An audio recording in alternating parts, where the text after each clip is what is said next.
ලංකාවේ එකෙක් මෙතෙක් සිදුවුණේ බවන්තම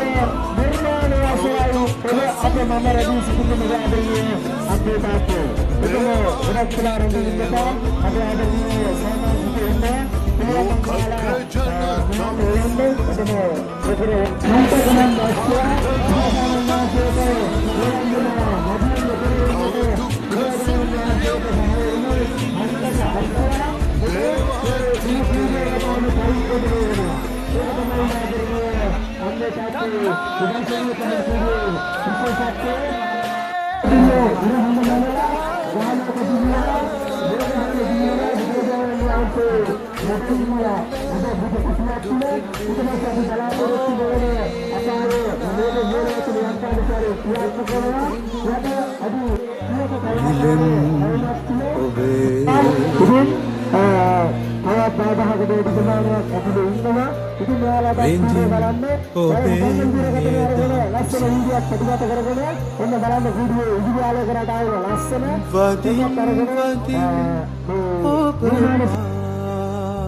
බුදුන් දැක නිවන් දකින්න මේ සංසාරේ